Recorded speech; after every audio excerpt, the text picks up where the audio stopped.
Hello, everybody, and welcome to this next session about Kotlin for the server side. And today we have Justin Lee talking about Quarkus for Kotlin developers. Before we start, let's take a look what has been in the series before.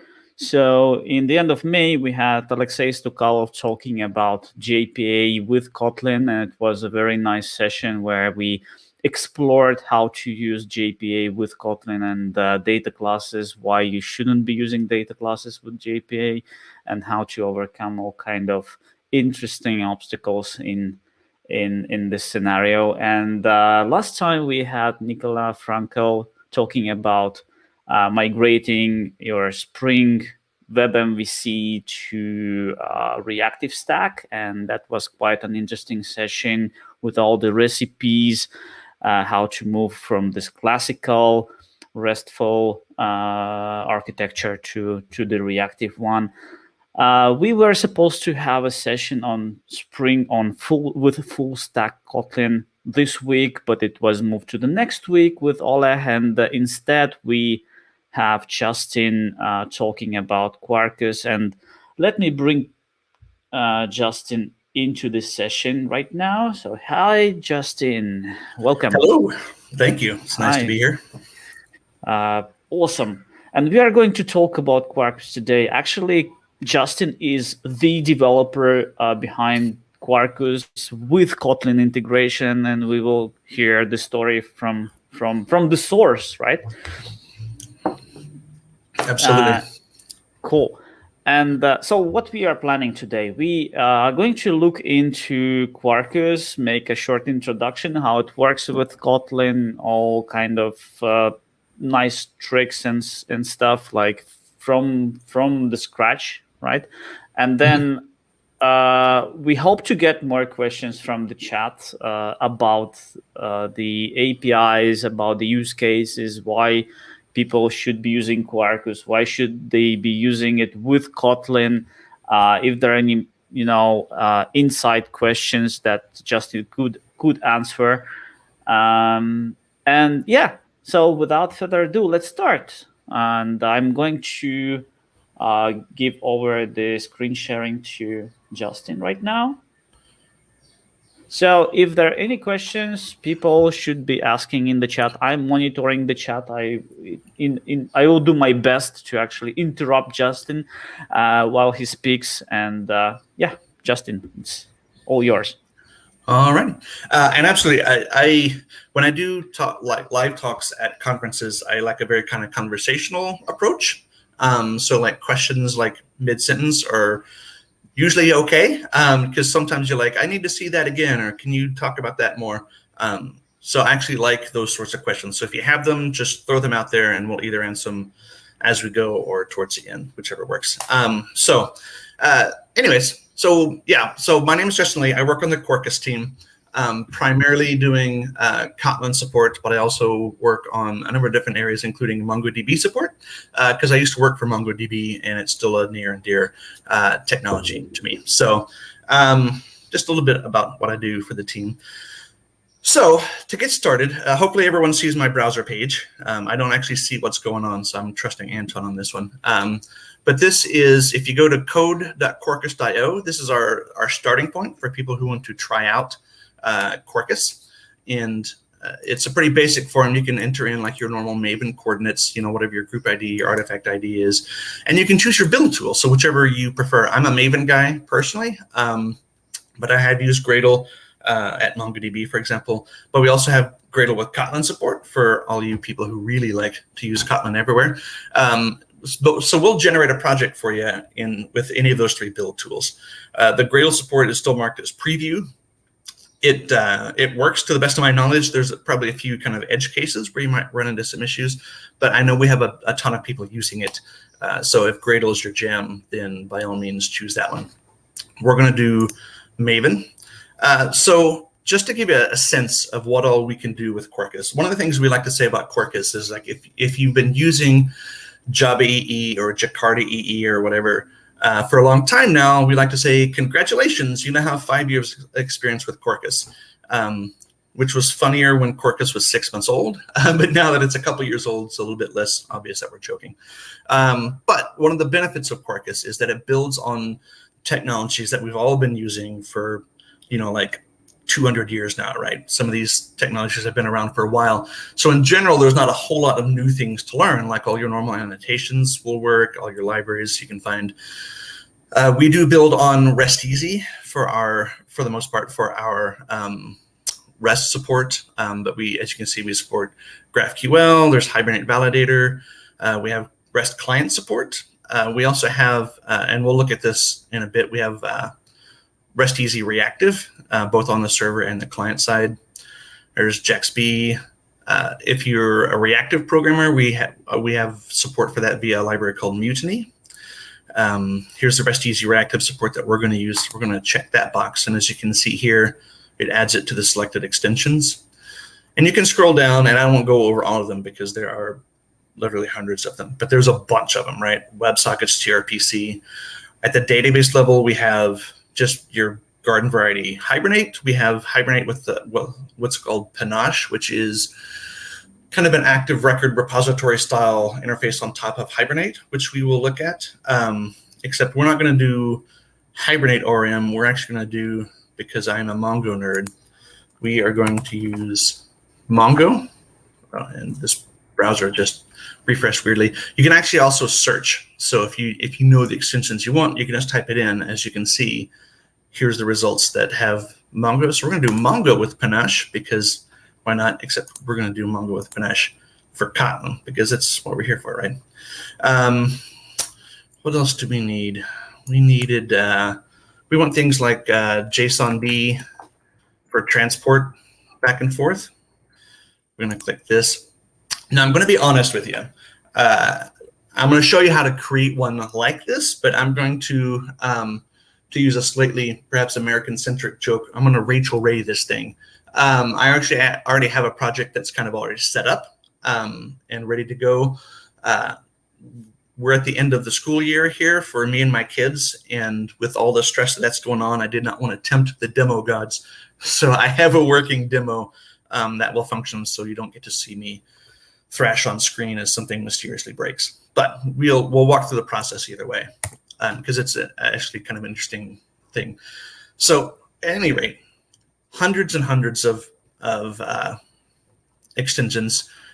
If you're doing Hibernate itself, you can choose whichever driver you want to include, and we have a number of all the popular ones except for Oracle DB for reasons.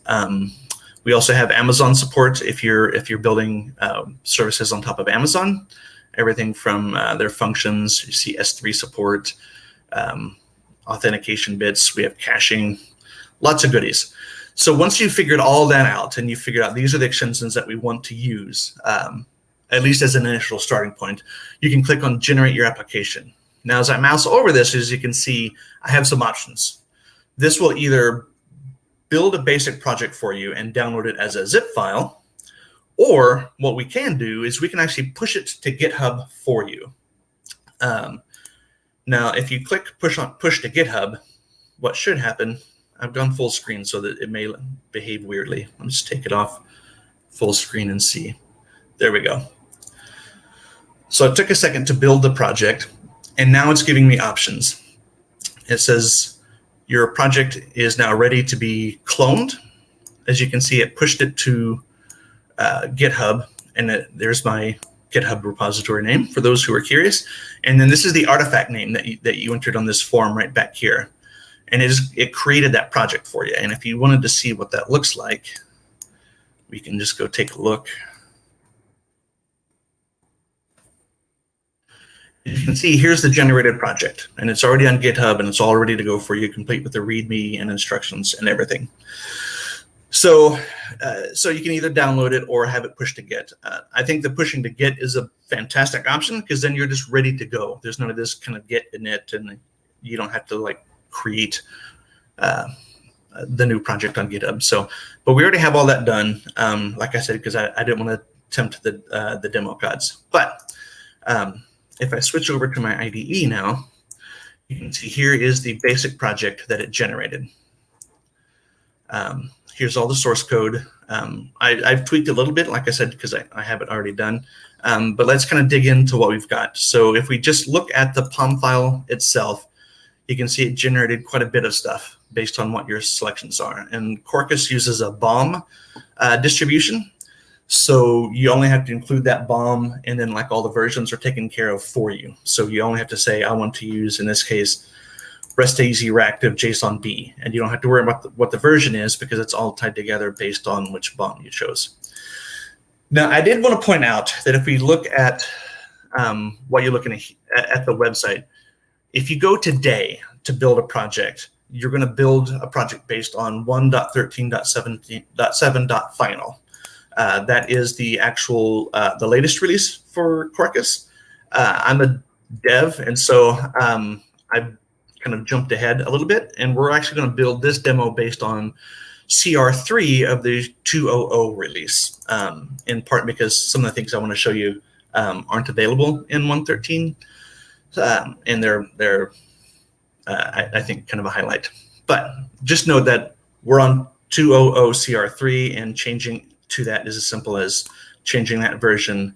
And this is going to say Quarkus Universe BOM in the generated file, but if you just change it to Quarkus BOM, then you can get to the CR3.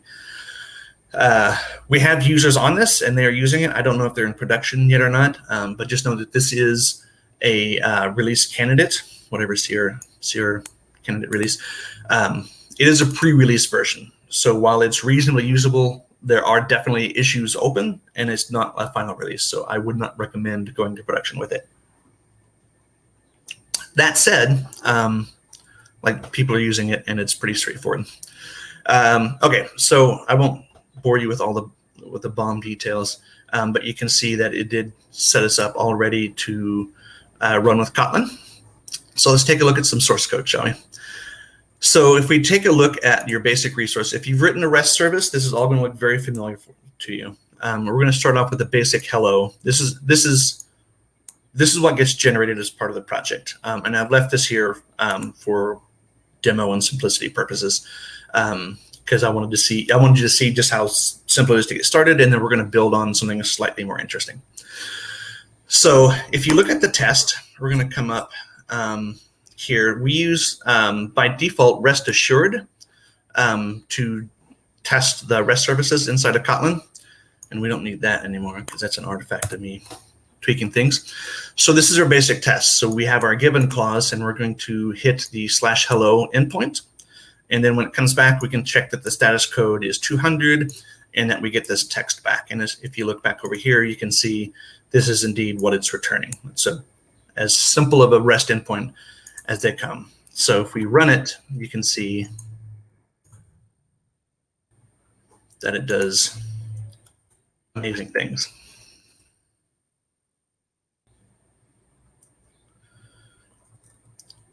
Hopefully that's all visible on the stream. If it's not, just pipe up and we'll do something. There, it's a regular test. If you ever run a test in IDEA, you know exactly what we're looking at. Now there's a lot of noise in here because it literally, everything, as the server starts up, there's all sorts of like informational and debug information that comes up. And that's what it looks like. Now, one of the perks of, I forget which version, I think it comes in 2.0.0. So you're not going to see this in 1.13 just yet. But one of the things that I'm actually really kind of excited about is what's called continuous testing. Now, I don't think this is necessarily new to Quarkus, but it is one of the more nicely integrated versions of it that I've seen.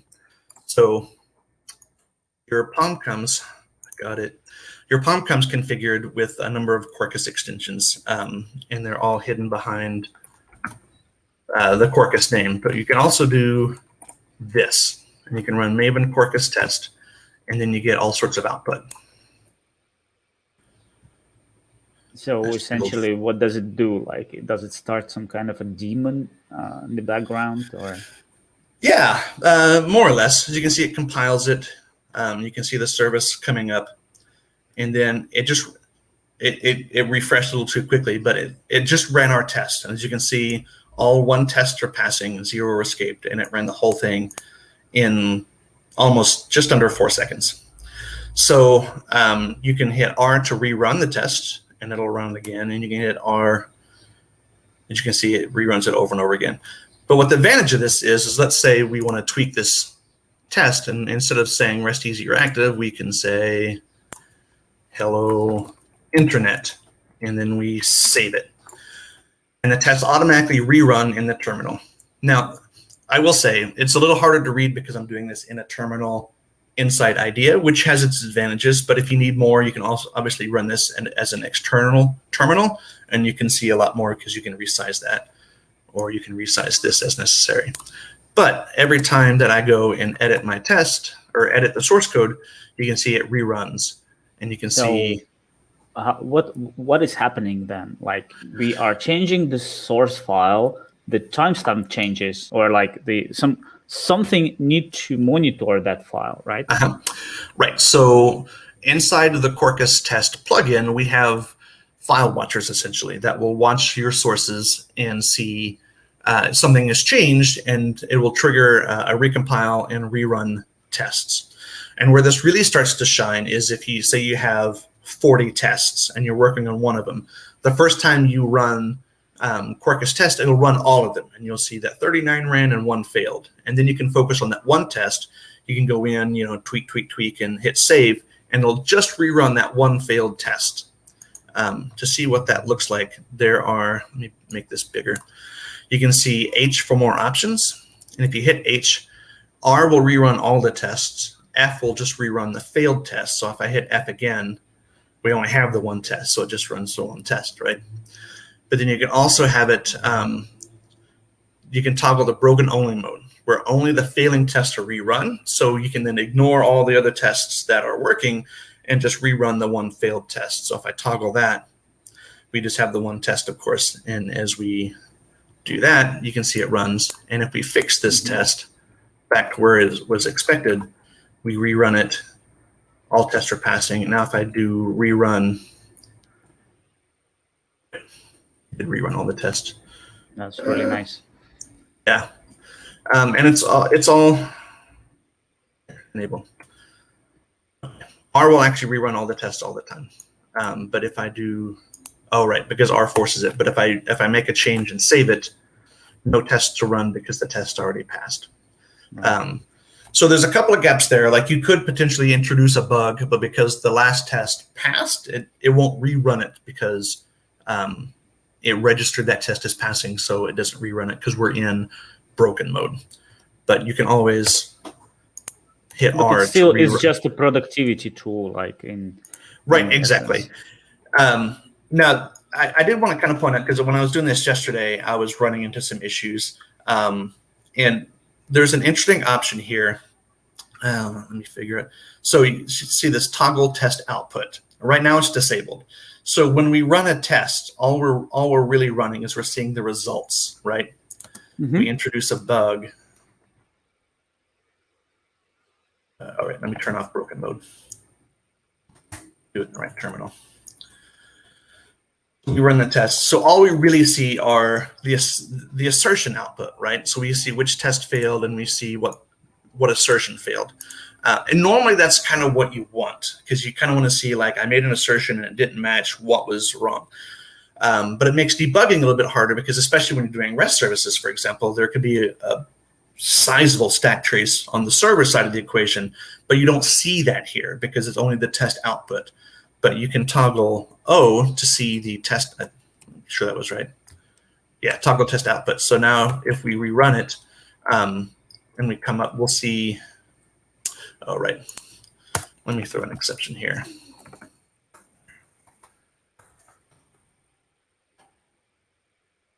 Oh, handy shortcut, but it's Java only. Okay. So we're going to throw an exception. Now, all right, scroll down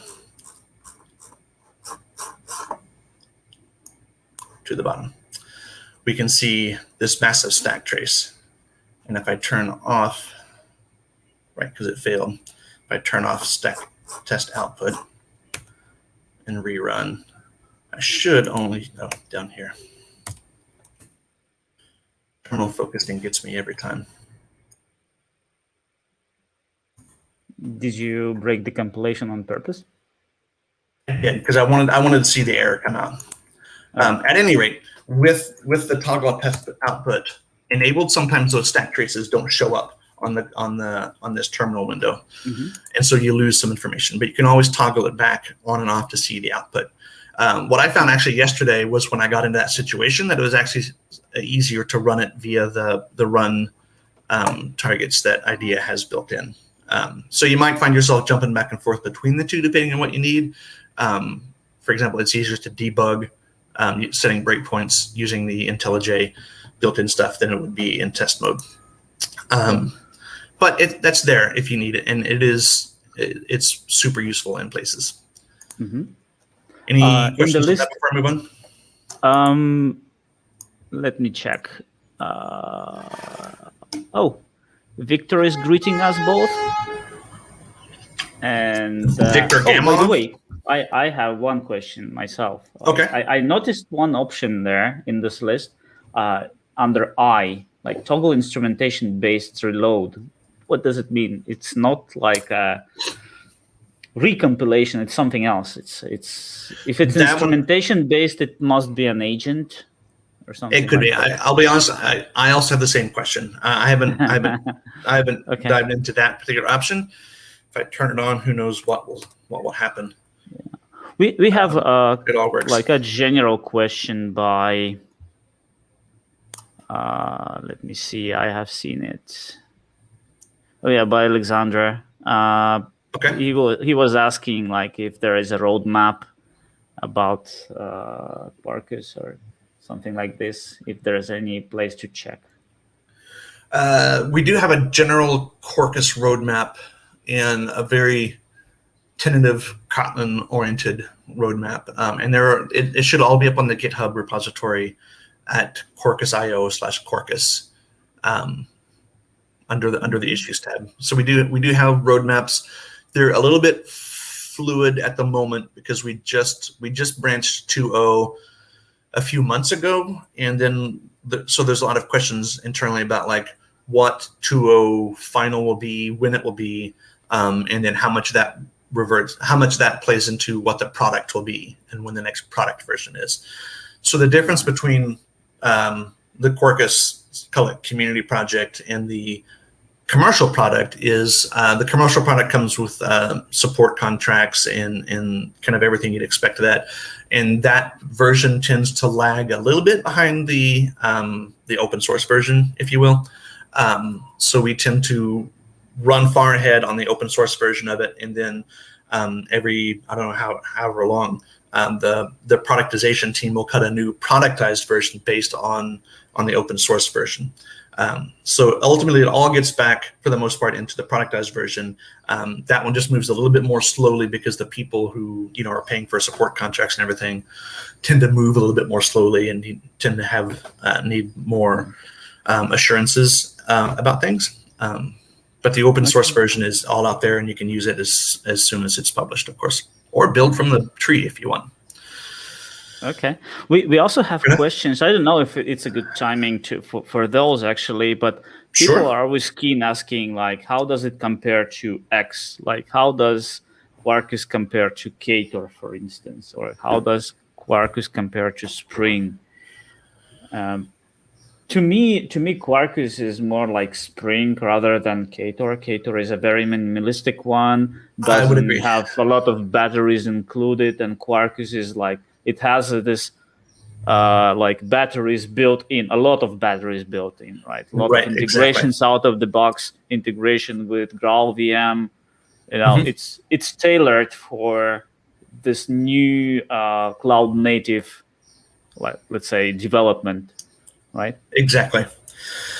Yeah. So I don't know Ktor enough to compare, but I think you've kind of hit the nail on the head in that respect. Ktor is well, for one, it's pure Kotlin, Ktor is, and so if you really like Kotlin, then everything about that should appeal to you in a lot of ways.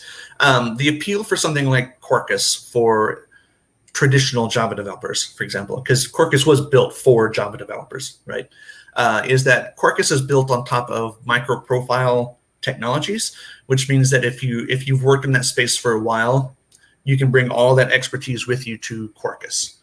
There's a few tweaks because we do some kind of fancy things at build time for you, but for the most part, if you use the Hibernate, instead of using Hibernate directly inside your POM, you'd use the Quarkus Hibernate extension, and we can.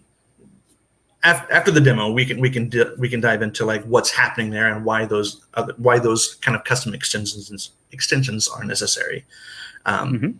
It boils down to the magic that we do, but it's actually quite interesting. So I'd love to dig into that.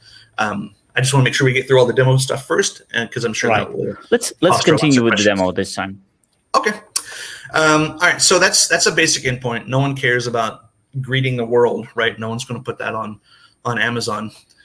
So let's talk about Panache. Now, I know what I'm going to show you is Mongo based because I like Mongo, but the Mongo Panache API mirrors the Hibernate API the exact same way. So it all works the same way, and the mechanisms and the mechanics are the same. So let me quit this out and close that guy out of the way. So let's take a look. If you were scrutinizing everything, you saw this line, which I kind of glossed over. So if you have an object model, in this case, we have a person. We're going to have a person repository type. And if you look at the code, this is what the person repository is. It's all very straightforward. And so to activate, if you will, the repository pattern using Panache, you'd extend this class. So Panache repository base, which I don't have the sources here, but you can see, let me show you the structure because it's probably easier to glance over.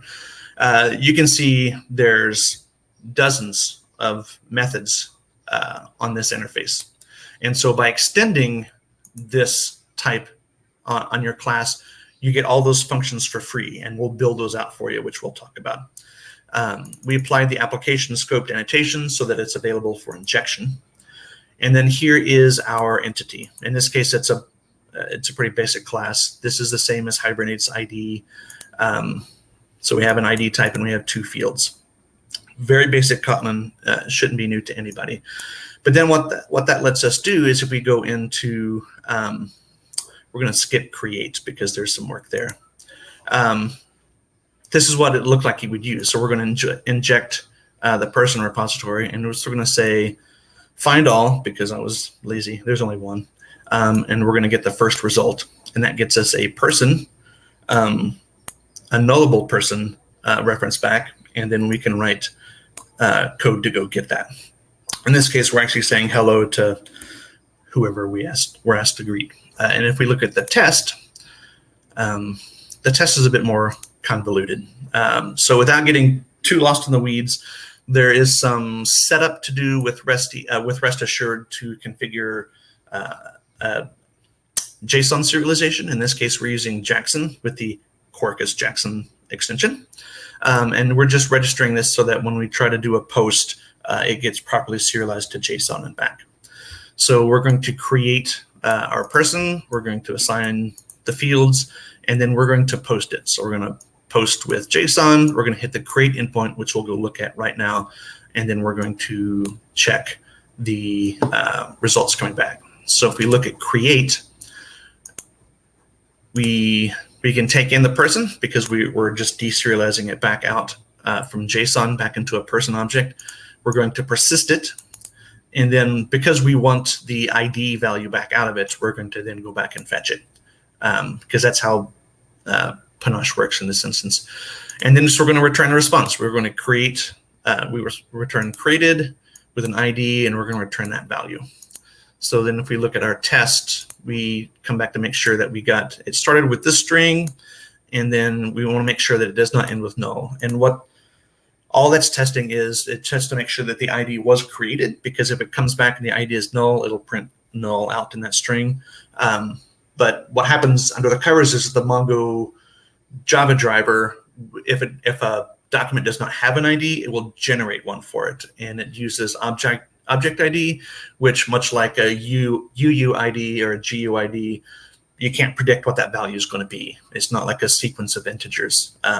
And so just for simplicity's sake, I wrote a test to make sure that it started with that string and it did not end with null, just because I wanted a basic test. So if we run this test, we can see, let me re-enable that guy.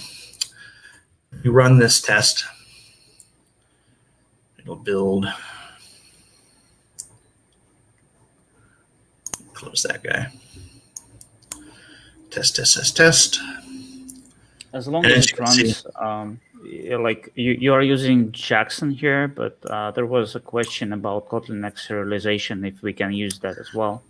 I was going to actually talk about that. There actually is an open issue with Kotlin serialization, and the short answer is it probably does not work right now. And I think it's mainly a plumbing issue, just to configure Quarkus to use that instead of Jackson. Because all the Quarkus Jackson plugin does is it registers all the Jackson mapping stuff with the infrastructure inside. I don't think there's a whole lot of magic going on with that one. As I said earlier, or I was talking to Anton earlier, after I'd finished this last stuff that we'll see here in a second, my next step was to move on to Kafka reactive messaging, but we actually had a user contribute that particular functionality, so that's going to be in 2.0 something. If you want to use like suspended Kotlin functions with Kafka, that support will be coming soon. So probably the next thing I tackle will be taking a look at Kotlin serialization. That seems to be the most commonly requested feature behind the ability to use suspend functions and coroutines, which I just added into it, which we'll take a look at. So for now, we're limited to Jackson. Hopefully in a couple months, 3 months, whatever, or sooner. That's really interesting. A lot of some people are asking about integration with coroutines, and if it was like hard to integrate and stuff. We could cover it later after the demo. Yeah, we'll definitely talk about that.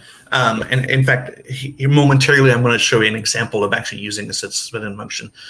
And I'm really pleased with how that turned out, honestly. Because we'll get into it. At any rate, cool. As you can see, the test ran and it worked. And I did want to cover 2 more things before we move off this demo and into kind of some more generalized questions, because we're about, I guess, halfway through our time. I don't know how long we have here.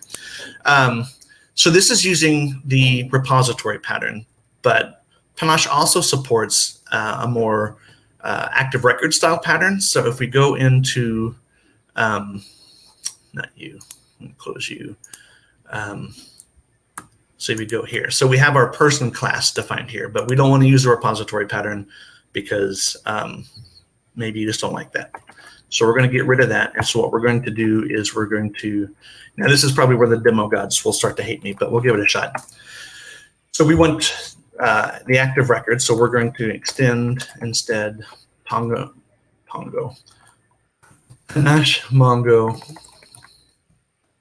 You could call it Pongo. That would be Pongo. Sure. I thought about it. So Panache Mongo entity base. And then we're going to say it extends person, and we're going to give an ID of long, if I remember how everything is set up correctly. Oh, that's right. The generics are slightly different on the entity side of the world for reasons. So it's actually a class for the entity. So this gets us a lot of functions, which we'll see. Now, if you're a Kotlin user, and I'm assuming most of you are, you'll know that Kotlin doesn't really have static functions. And in the Java side of the world, all the, we saw the method like find all and all that. Those are implemented as static methods that we just kind of make for you. But Kotlin doesn't have that. So it's slightly more work to get it working in Kotlin. Here you need a companion object, and that one is going to extend Panache Mongo companion, and we're going to do a base, and we're going to say person and long. That's where the generics come from, and then that's all you need. This is separated out for the curious.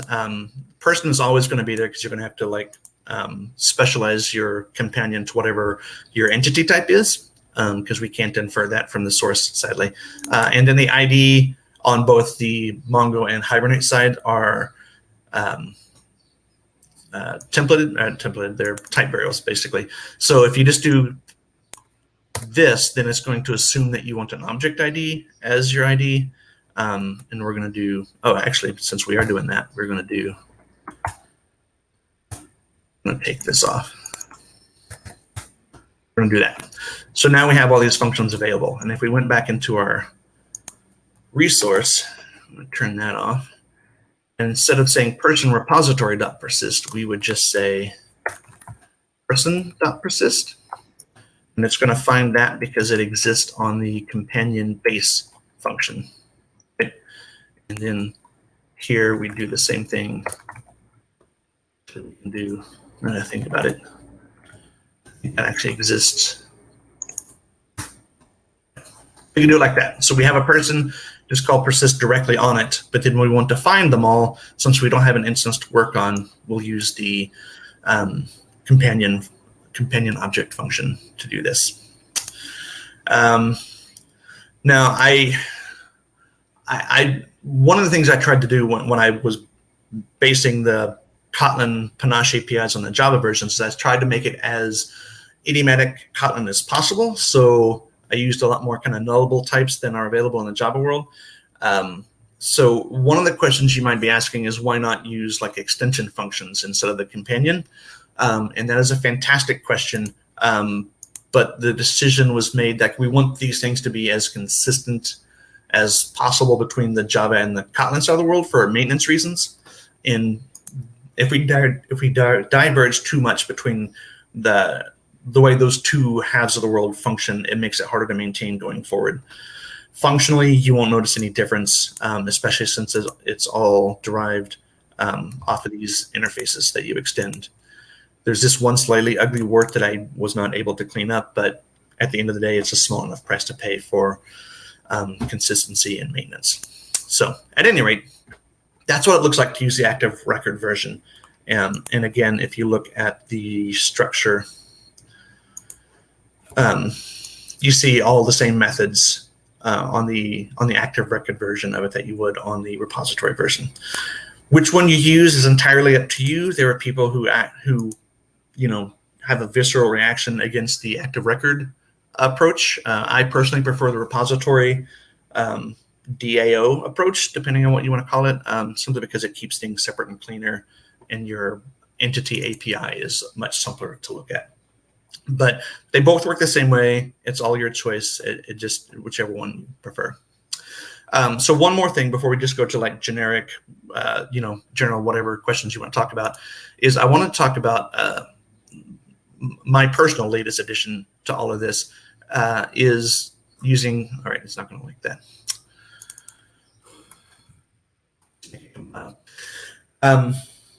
Is the use of suspended functions, and the question was like, how much work was it?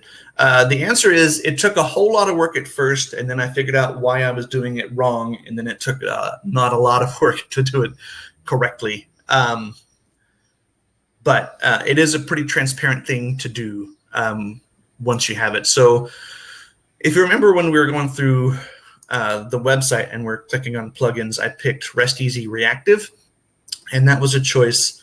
Let me see if I can find it in here. Oh, we get it for free because this one depends on RestEasy Reactive. It's a transitive dependency.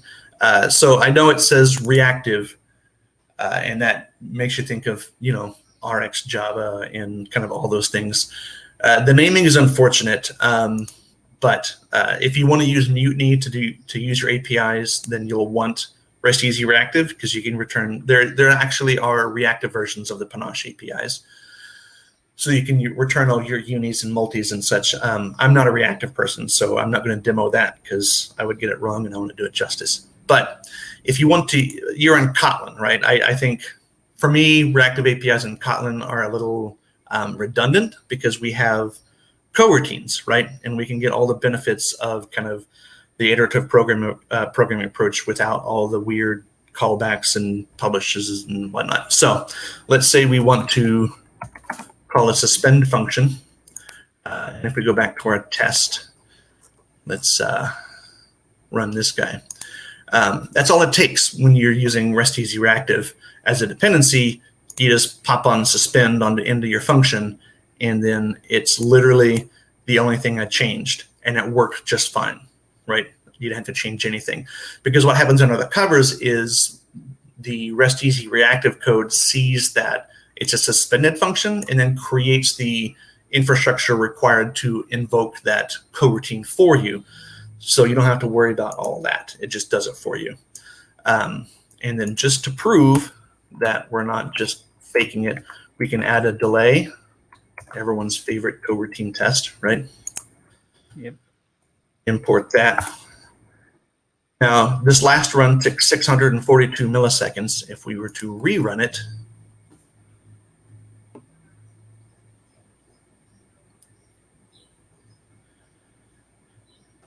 you can see, sit here, then longer is necessary, but just to drive the point home, you can see it now. It took 6 seconds and 460 milliseconds.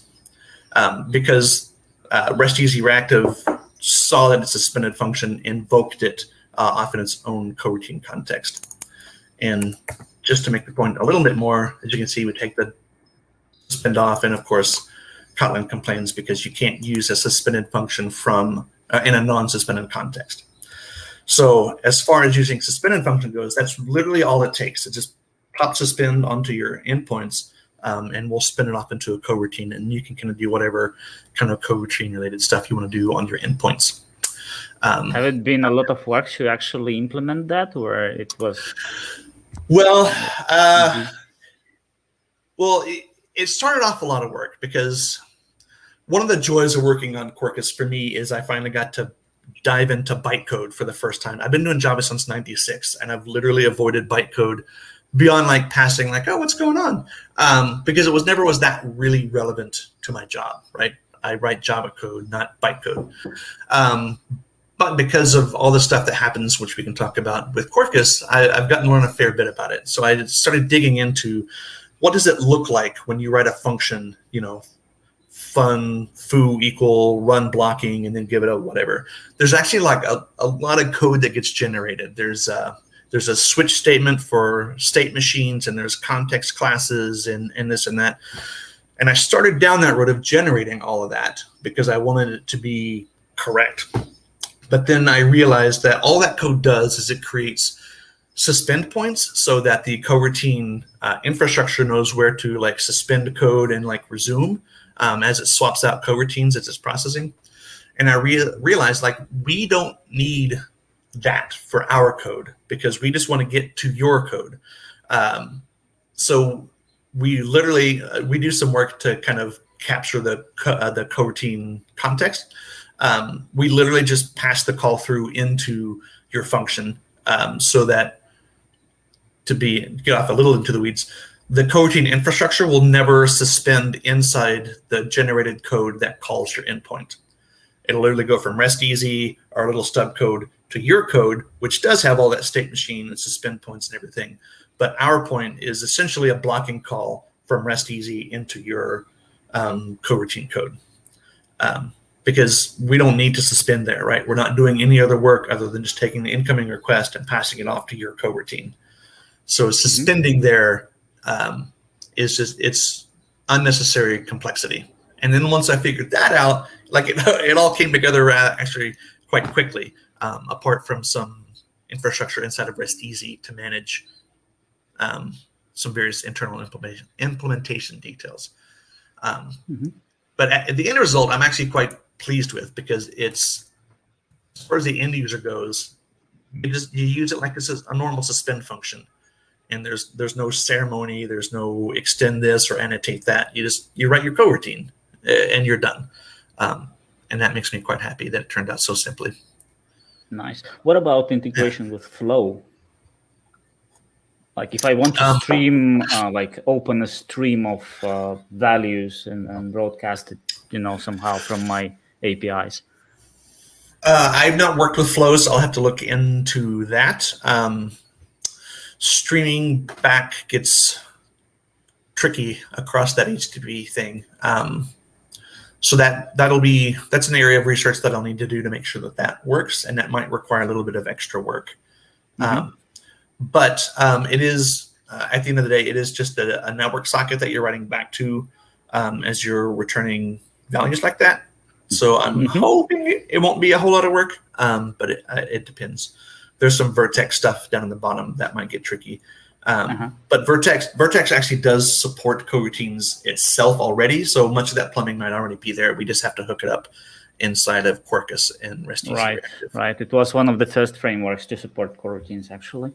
Right, exactly. Which is exciting because it means because we're a step up from Vertex, it means there's a little bit less work for us to do on the Quarkus side of the world. Cool. So, what about the demo? Are we done with the demo? And we can. I was trying to remember if there's anything else I wanted to show you. I think. Oh no, there is one thing before. Now you might have seen this elsewhere, and you might not have, but I did kind of want to show you. We saw the Quarkus test to help you run Quarkus sorts of things. But for those who haven't seen it, we also have what's called a dev mode, which will start your project up. And it might complain because I think it'll actually try to run the tests as well. So if you see an exception, it's simply because, right here, what it's trying to do, it's trying to run the tests, but the tests run in a special context. In this case, it starts a Mongo instance for you automatically, but Quarkus Dev doesn't run that particular set of infrastructure. So it complains because it can't connect to MongoDB. If I had a MongoDB instance running, you wouldn't see this error, but it's there's nothing there. You can see the tests were paused. So what does this mean? Practically speaking, what it means is we can come into, I can remember, localhost 8080/hello. You can see RestEasy Reactive. And then what was the other endpoint? It was, oh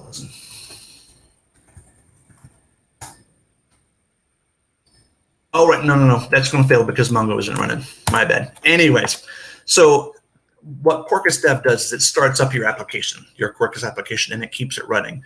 And if we were to change, this,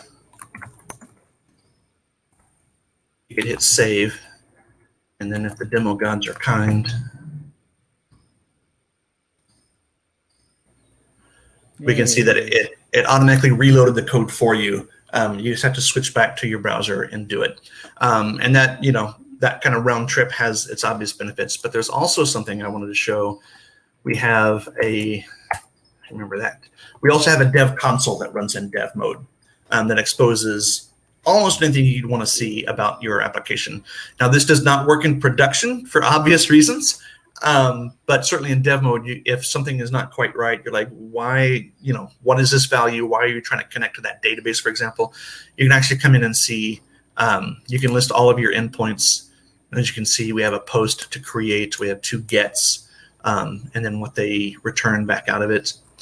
List your static resources, and then all of your active CDI beans, and it comes back in JSON. And as you can see, there are quite a few of them. Can you add new endpoints with this live reload? Sure. Like add new method and annotate it and have it running there on the next request. Oh.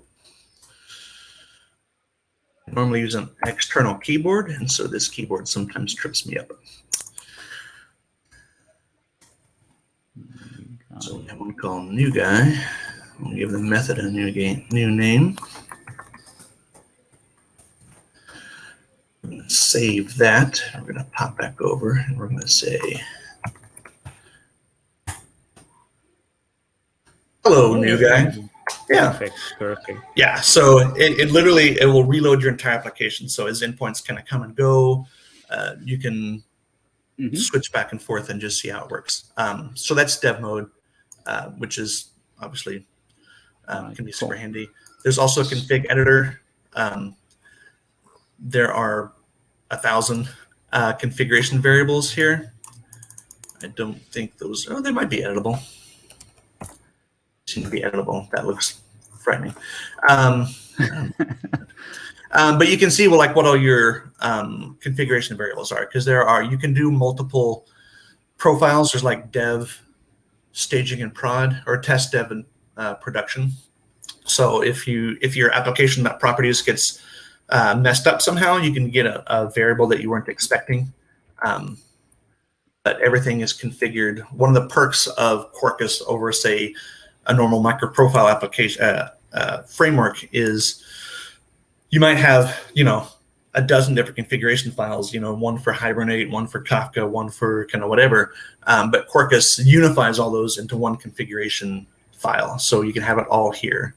And then depending on what your profile is, you can change what these property names are, and you can then differentiate between, I only want to use this property during a test, but in dev, I want to do this one over there for whatever reason. Yeah, since you mentioned microprofile, we had one question, like if Kotlin integrates with microprofile APIs, and I think it comes from the fact that maybe the person doesn't understand how the framework works, because Kotlin is the language that we use to program with the APIs that are microprofile compatible anyway, right? Mm-hmm. Right. Okay. So as far as to kind of expand on that one a little bit, generally speaking, because Kotlin is designed with Java integration in mind, it's designed to be used to use Java APIs almost seamlessly. And generally speaking, if there's a Java library that you want to use from Kotlin, you can kind of go do it. And in Quarkus, that is also true with a few exceptions, which is actually a nice segue. For example, like with Panache, it required a little bit of extra work because we do some bytecode manipulation at compile time, which might be a nice time now to answer an earlier question that we kind of punted on. So what makes Quarkus so fast? I don't know if you saw, the total reload time here is 355 milliseconds. Quarkus loads really, really quickly, and it's because of what we do at build time. So when we compile your project, we actually go through and we find all of your endpoints. So we find out the gets, we find out what path to register, what it produces. We go in and find, like, for example, here, we find out like what all your database entities are, your endpoints, your, Kafka routes and all that sort of happy stuff. We discovered that at build time, and then we generate classes as part of the build that we use at application startup. So essentially what you can think of it as is we take your application and compile it, of course, but then we also generate code that wraps your application so that when the application starts, it doesn't have to do, when a normal microprofile Java application starts up, it has to scan the class path, has to go find all the entities, then it has to look at every entity and find out, like, what are all the properties? Is this ignored or is it not? Is it mapped to a specific column name in the database? What are my endpoints? What are the routes? And then it has to go register all that with the relevant frameworks, right? So we do all that at build time. So what happens is when your application starts, we already have all of that cataloged. So all that class path scanning, all the registration of services and everything is kind of done for you in pre-compiled code. So when it starts up, it's just ready to go. So we can go from application startup to serving that first request in a matter of sometimes milliseconds, or 2 or 3 seconds, as opposed to the 10, 12, 15 minute and a half, depending on how large your application could be, because we pre-do all that work for you. And that's one of the biggest perks of Quarkus comes in. One of the big selling points of Quarkus is we can compile your application to native mode, and then you just have to distribute that single native binary, and that, of course, is magical as well. If you don't want to do that, if you don't want to rely on GraalVM or whatever for whatever reason, what I've found is even just compiling an application with Quarkus and using it on the JVM is so fast that maybe you don't mind, the few extra milliseconds it takes on the JVM versus GraalVM. I've been lugging around a bunch of bash scripts because I'm a Linux nerd for decades, that do various things to help me develop stuff. I recently converted all of them to Quarkus, actually, because one of the modules that we have that we did not look at is Quarkus CLI, which helps you write CLI applications in Quarkus. So I converted all my bash scripts to Quarkus CLI using Kotlin, to be honest. And then I have a little bit of infrastructure around them to scratch certain itches. But these dev scripts are now in Kotlin, and I just run them from the command line. And they run so fast that I cannot tell the difference between what they are now and what they were as a bash script. It's just almost instantaneously. And that is just using Quarkus itself and not native mode. Cool. There was a question if this development mode is available only since 2.0 or it was present in 1.3. So I remember it was for Java for like since the beginning, but for Kotlin. Yeah, dev mode goes way back, and for Kotlin as well, because all dev mode does is it just runs the compile process and the build process internally, and it monitors and it kind of re-triggers the build process. So that goes way back, and it's going to be useful whether you're in Java or Kotlin, because it literally it executes the same code regardless. So dev mode, if you're on 1.13, dev mode is there, Kotlin support is there. The suspend function stuff is not on RestEasy Active. That's a 2.0 thing, and the test mode is also a 2.0 thing as well. So with this state of the affairs for Kotlin, is this integration for Quarkus still experimental or like a beta stage, or is it becoming stable? I consider it stable. I know we have people using it. The one caveat for that is, depending on how bleeding edge you want to be, Java 16 is not supported with Kotlin just yet, and that's actually literally what I'm working on right now. With probably either Kotlin 4 or Kotlin 1.5. We're in the process of upgrading to Kotlin 1.5.0 or 1.5.10, I think is the latest. But the way that the Kotlin compiler works changed between 1.4 and 1.5, and it broke some of the bytecode stuff that we're doing as part of the build time. So I have to go back and kind of correct that a little bit. It shouldn't be terribly difficult because for reasons. So if you're on Kotlin 1.5 and Java 16, you're going to run into problems. If you're on 1.5 and say Java 11, that should work for the most part, I think. Certainly, I hope not. If it is, let me know, because I'm literally trying to get Kotlin 1.5 support working. I was afraid that it would break because we're doing some funky stuff under the covers. But Kotlin 1.4.3.2 is the supported version, for example, in Quarkus 1.13, and that will work. And there are no restrictions for native image as well, so you would compile it as if you were programming in Java, right? Yeah, exactly. Native image should work. Part of our integration tests, and all the extensions in Quarkus core, there is a, I was going to say it's a hard requirement, but it's not absolute. But for the most part, any extension in the core of Quarkus works in JVM mode and native mode, and that includes like the Kotlin panache stuff. That's slightly not the case if you're on Java 16, for example, but that should be rectified in the next hopefully week or two. But for the most part, if you're on 1.13, for example, JVM and native mode, Kotlin or not, you should be fine.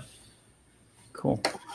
All right. So I guess I'm looking if we have any questions more or less related to this session, not in like there were some questions probably unrelated a little bit, and we would have, to answer those probably would have to spend too much time. Okay, Quarkus. There was a question about the dependency injection, if we can use dependency injection with Quarkus. Obviously, it runs on top of microprofile, and there is CDI as well, right? Yeah, in fact, we did it. I'll get red squigglies because this class doesn't exist anymore. But let me. Where is that? Okay. Put it back just so that it doesn't complain. Here we're injecting the person repository. Cool. So yeah, CDI should work. it's a library called Arc that we use in other covers, but it uses all the CDI, your standard CDI annotations, as you can see there. So everything should work with Kotlin just the same as it would as with Java. Perfect. So we are actually out of time. It's 1 hour session, and we had a very nice overview, like what you can do with Quarkus, with Kotlin, and thank you, Justin, for coming and showing us how to work with that. And then just briefly, in case someone wants to find me. Come on, there. This is me on GitHub. It's also that same name is also my Twitter handle. So if you want to find me there, great. I'm happy to answer questions. And then we also have, if we go back to Quarkus.io, there's a community. We also have, I can find it down here. We have a Zulip chat, which is sort of like, it's not on there. So Zulip is sort of like Slack, but it's not. But we do have a Zulip channel where all the devs hang out. So for whatever your question might be, there's literally dozens of us there hanging out, answering questions. Perfect. All right. So have a great one, and thank you for coming. Thanks, guys. Bye-bye. Bye-bye.